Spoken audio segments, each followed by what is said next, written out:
Faridabad CIA police की गिरफ्त में दिखाई दे रहे ये दो शख्स एक खूंखार अपराधी हैं, जिनके लिए हत्या करना किसी शौक से कम नहीं। इनके लिए हत्या करना आम बात है। ये दोनों अपराधी दरअसल दिल्ली के संगम विहार दिल्ली के रहने वाले चंद्र प्रकाश और आस मोहम्मद हैं, जो कि गैंगस्टर दीपक पंडित के गुर्गे हैं, जो दिल्ली में एक बहुत बड़ी वारदात को अंजाम देने की फिराक में था। ये दिल्ली में कम से कम 20 लोगों की हत्या करने के लिए यूपी के अलीगढ़ से एक सेंट्रो कार में सवार होकर भारी असला लेकर फरीदाबाद के रास्ते से दिल्ली की सीमा में घुसने की फिराक में थे। उसी समय सीआईए पुलिस ने सूचना के आधार पर इन्हें गिरफ्तार किया और इनके कब्जे से पुलिस ने 5 रिवॉल्वर, एक पिस्तौल, एक देसी कट्टा और 46 कारतूस बरामद किए। दरअसल दीपक पंडित और रवि गंगवाल के बीच अवैध कारोबार को लेकर दुश्मनी थी, इसलिए ये घटना को अंजाम देने की फिराक में थे। क्या करने जा रहे थे? मर्डर करने जा रहे थे। किसका मर्डर करना था? रवि किस लिए करना था? बहन मार रखी है हमारी। अच्छा, कौन है ये रवि? कहाँ रहता है? यहीं रहता है संगम बिहार में। अच्छा, तुम कहाँ रहते हो? संगम बिहार में। किस मामले में जेल में बंद थे? मर्डर में। किसका मर्डर किया था? कितने मर्डर किए थे? किस लिए किए थे? अभी तो किए नहीं थे, पहले का ही मर्डर है हमारे ऊपर लगा हुआ। किसका मर्डर किया था? हमने उसका अनुराग। क्या वजह थी? कोई वजह नहीं थी, ऐसे झगड़ा हो गया था। अच्छा, और बहन का मर्डर कब हुआ था तुम्हारी? 2 साल हो गए। किसने मारा था? रवि गंगवाल ने। अच्छा, वजह क्या थी उसकी? प्लॉट को लेकर झगड़ा चल रहा था। अच्छा, हथियार कहाँ से लाए थे? हथियार कहाँ से लाए थे? यहाँ से लाए थे, दादरी के आसपास से लाए थे। अब कितने लोगों को मारने का आप लोगों ने सोचा था, प्लान किया था? कितने लोगों को मारना था? किन किन लोगों को निशाना पे थे आप? काफ़ी लोग थे। कितने? संख्या कितनी है? 20 कम से कम। 20। तो होश नहीं था कि पकड़े जाओगे और फिर क्या होगा तुम्हारे साथ? जेल की सजा तुम पहले काट रहे हो 12 साल से। कितना साल हो गए जेल में? 12 साल हो गए। 12 साल हो गए। फिर तुम हत्या करने जा रहे थे, फिर पूरी जिंदगी जेल में। कोई घबराहट नहीं थी इस बात की?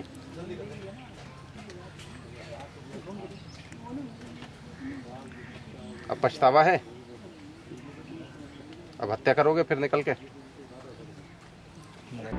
जैसे ही पुलिस की पूछताछ में दोनों ने अपनी जुबान खोली तो पुलिस भी सकते में आ गई और इस बड़ी कामयाबी को लेकर तुरंत डीसीपी ने प्रेस वार्ता कर बताया कि ये दोनों दीपक पंडित गिरोह के गुर्गे हैं, जो 20 लोगों की हत्या करने के लिए यूपी से असला लेकर आ रहे थे। उन्हें गुप्त सूचना मिली कि ये सूरजकुंड के रास्ते से होते हुए दिल्ली में घुसने की कोशिश में हैं और उसी समय इन्हें काबू किया गया। कल हमारी सीआईए बढ़कर के in charge Shri Anil Kumar sub inspector व उसकी टीम ने बहुत ही सराहनीय कार्य किया है। कल उनको एक सूचना मिली कि सूरजकुंड चक्कर के पास एक सेंट्रो गाड़ी में 2 बदमाश, खूंखार बदमाश, जिनके पास भारी मात्रा में असला है, गाड़ी में बैठे हुए हैं और वो किसी के इंतजार कर रहे हैं। जिस इतला पर एसआई अनिल कुमार ने अपनी टीम गठित करके वहाँ पर उनको काबू किया। काबू करके उनके तलाशी ली तो तलाशी में 5 पिस्टल, 1 रिवॉल्वर, 1 देसी कट्टा व 46 कारतूस बरामद हुए। पूछताछ पर उन्होंने अपना नाम, एक ने चंद्र प्रकाश और दूसरे ने आस मोहम्मद बताया, जो संगम बिहार दिल्ली के रहने वाले। ये 2004 से तिहाड़ जेल में बंद हैं, जिनको उम्र कैद की सजा हो रही है। ये दीपक गैंग से संबंध रखते हैं। इनकी दुश्मनी रवि गैंगवाल से है, जो ये संगम बिहार में पहले केबल का काम करते थे। उसके बाद इन्होंने सट्टा, खाईवाल और क्रिकेट का सट्टा वगैरह में इन्होंने कदम रखा। वहाँ ये अपना एक 76 राज्य स्थापित करने के लिए इनके दोनों के आपस में गैंगवार शुरू हुई और एक दूसरे के कम से कम भी इन्होंने 8-10 मर्डर किए, जिसके अंदर ये जेल में है। अब अभी इनसे जो पूछताछ हुई है कि जो हथियार है उसका कहाँ इस्तेमाल करने वाले थे या कहाँ से ये आया था जो ये हथियार जो लेकर आए हैं, जो दीपक जेल में उम्र कैद की सजा काट रहा है, जिसके ये आदमी है, उन्होंने बताया था कि आप अलीगढ़ में जाना, वहाँ बस स्टैंड के पास इन्होंने एक हुलिया बता दिया, इस टाइप का आदमी आएगा और आपको जो असला देगा उसको आप लेके आ जाना। और उस असला से इन्होंने रवि डडवाल, उसके परिवार व उसके गुर्गों, उसके आदमियों का मर्डर करना था।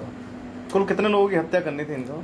इन्होंने जो पूछताछ में बताया था भी हमने कम से कम भी 20 आदमियों का कत्ल करना था।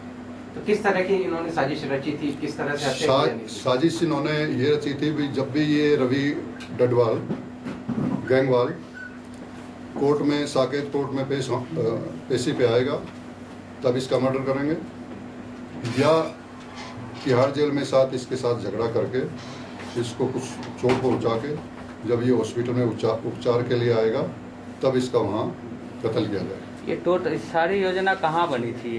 ये सारी योजना तिहाड़ जेल के अंदर दीपक जो इनका वो सरगना है उस द्वारा तैयार की गई।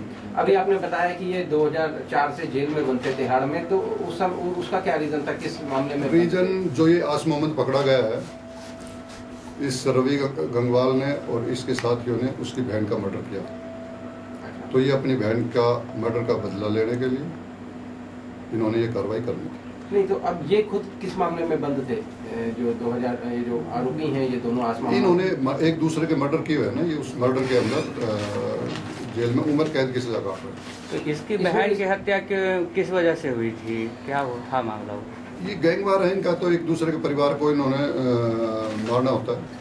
आपने बताया कि कुछ इनका एक मामले को लेकर राजीनामा भी हुआ था, उसमें ये इसके पक्ष में ही गवाही देने वाले थे जो आरोपी हैं। ये कोर्ट के अंदर अभी पूछताछ इनसे की है, तो पूछताछ पे इन्होंने बताया कि भी ऐसे ऐसे हमारा कोर्ट के अंदर तिहाड़ जेल में रवि डडवाल से कंप्रोमाइज हो गया था, जिसमें इन्होंने कुछ पैसे इनसे लिए। बहरहाल जिस तरह से फरीदाबाद पुलिस ने इस बड़ी कामयाबी को हासिल किया है, उससे एक बात साफ हो गई कि अगर पुलिस ऐसे ही अपराधियों को पकड़ती रही तो वो दिन दूर नहीं जब फरीदाबाद जनपद में अपराध का नामो निशान ही मिट जाएगा। समाचार एक्सप्रेस के लिए फरीदाबाद से यशपाल सिंह की रिपोर्ट।